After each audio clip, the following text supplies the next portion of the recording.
Au travers de cette vidéo, je vais vous montrer comment exporter une balance depuis votre logiciel de gestion vers SAP. Donc la première chose à faire, c'est à partir de votre logiciel de gestion, c'est d'exporter une balance sous format Excel. Et ensuite, on va prendre cette balance et on va la retravailler afin qu'elle coïncide le plus possible avec les interfaces qu'on vous a créées dans SAP pour chacune de vos sociétés. Donc je rappelle que les interfaces sont des mappings qui associent un compte de votre logiciel de gestion à un compte SAP. Ce qui permet, quand on veut importer directement plusieurs données, que chaque donnée soit reconnue et placée au bon endroit. Donc voilà pour la présentation. On va commencer à la première étape qui sera de mettre donc la balance Excel sous le bon format. Pour cette partie, je vais me servir des balances que vous nous avez fournies. On a distingué trois formats et le but pour vous, ça va être de déterminer quel est le format de votre balance. Donc je vais le présenter rapidement. On a le format numéro 1 qui comporte 6 colonnes. Numéro des comptes, libellé, débit, crédit, débit, crédit. Le format numéro 2 qui comporte 4 colonnes. Numéro des comptes, libellé, débit, crédit. Et enfin, le format numéro 3 qui comporte 3 colonnes. Numéro des comptes, libellé et solde. C'est une colonne qui regroupe à la fois débit et crédit. Donc une fois que vous avez trouvé votre format, il va falloir le mettre en forme afin qu'il coïncide le plus possible avec l'interface d'SAP. Il y a trois choses à faire. La première, c'est d'enlever le séparateur de milliers. Donc, vous vous placez sur la colonne des montants, vous la sélectionnez, vous appuyez sur ce bouton, vous allez dans l'onglet Nombre, vous sélectionnez Nombre, et ici, vous cochez, décochez, utilisez le séparateur de milliers. Vous faites OK, et normalement le séparateur de milliers a disparu. La deuxième chose, c'est d'enlever, si jamais il y en a, des points-virgules dans les libellés. Donc je vais faire un CTRL F, et je vais rechercher s'il y a des points-virgules. Donc là, il n'y en a pas, parfait. Donc si jamais vous en avez, vous les remplacez par des points ou des virgules, mais ne laissez pas les points-virgules. Et enfin, la troisième chose, c'est de créer une ligne d'entête. Donc je vais faire clic droit, insertion, et je vais créer mes entêtes. Compte, libellé et montant. Voilà. Donc là, le fichier, il est prêt, il est bien mis en forme. On va pouvoir l'enregistrer. Donc, vous enregistrez sous, où vous voulez. Je le ferai sur le bureau. Et vous le nommez comme vous voulez aussi.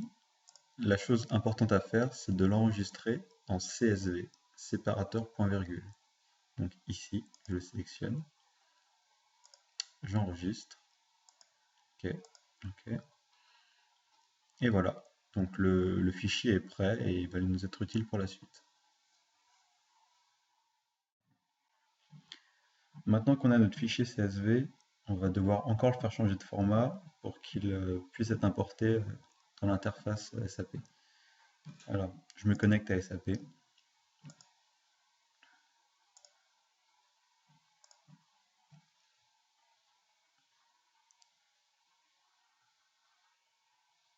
Voilà, une fois que j'arrive dans l'accueil, vous n'avez pas la même interface que moi, mais peu importe, vous avez aussi interface. Donc, vous ouvrez interface.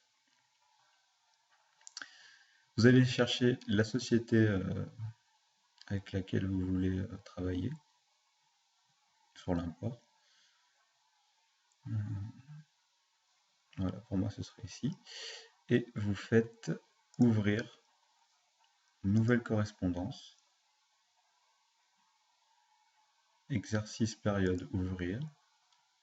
Et ensuite vous vérifiez juste que c'est la bonne période. Donc pour moi ce sera le 2014-06. C'est la bonne, donc je n'ai pas à le modifier. Si vous avez à la modifier, vous la mettez sous le même format, la date. Vous mettez à jour les règles et vous fermez. Vous enregistrez et vous fermez. Moi j'ai rien modifié, donc j'ai rien enregistré. Une fois que c'est fait, vous retournez sur votre menu d'interface et au lieu de faire ouvrir, vous faites exécuter.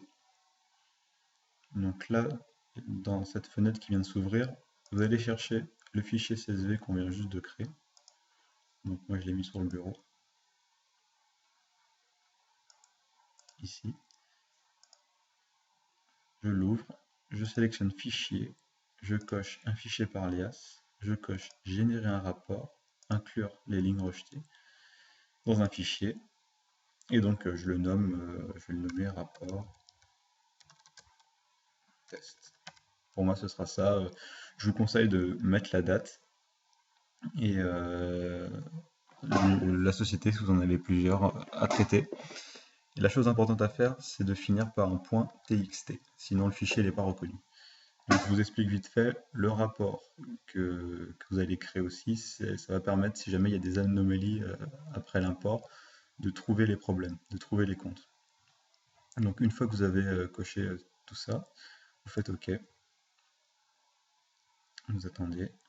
Ici, petit piège, il faut faire attention, il ne faut pas cliquer sur OK, il faut cliquer ici, afficher les téléchargements, ouvrir.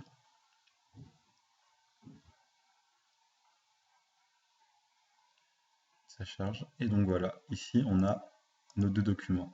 Donc ça c'est la balance qui est prête à l'import, et ça c'est le rapport de test correspondant, le rapport d'erreur, pardon, correspondant.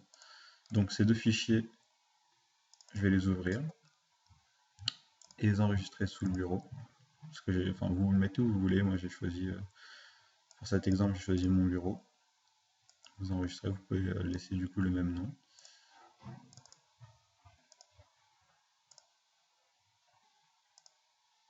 Voilà. Vous fermez. Vous faites OK. Et c'est fini pour cette étape, on va pouvoir passer à l'étape suivante.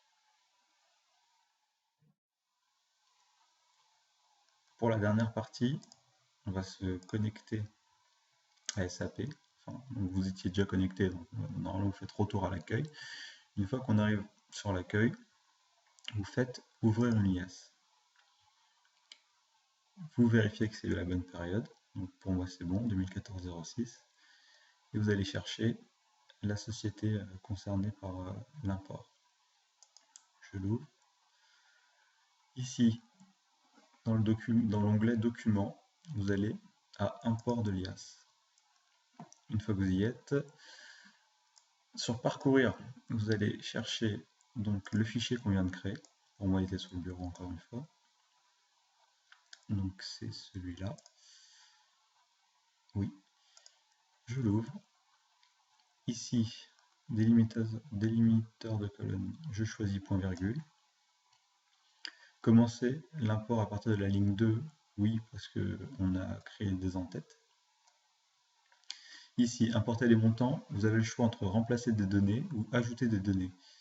Donc, remplacer des données, si vous aviez déjà une donnée existante sur votre liasse, elle sera supprimée et remplacée donc, par la donnée présente dans le fichier d'import. Ajouter des données, ça serait additionner la donnée existante et celle du fichier d'import. Ensuite, vous avez le choix entre supprimer les montants de la liasse avant l'import ou pas. Je le fais parce que moi la liasse était vide avant. Maintenant, si vous avez une liasse qui est déjà remplie, donc les annexes et tous les documents, je ne vous conseille pas de cocher cette case. Ensuite, le reste, vous laissez comme ça et vous faites importer. Voilà, donc ici on a le récapitulatif de l'import. Donc il me dit que 68 données ont été importées sans anomalie. Donc il n'y a pas de comptes qui ont été rejetés. Vous pouvez aller vérifier. Vous pouvez aller vérifier en faisant document d'accueil. Par exemple, si j'ai importé une balance, je vais regarder l'actif. Et si c'est bon, normalement, il devrait y avoir aucun écart. Et là, effectivement, vous voyez que dans le contrôle écart actif-passif, il y a 0. Donc c'est parfait. Donc, je peux fermer, enregistrer l'alias, faut y penser, et la fermer. Et voilà. Ensuite, si jamais il y a des erreurs, on peut les consulter à partir du rapport d'erreur. Mais ça, je l'expliquerai dans une autre vidéo.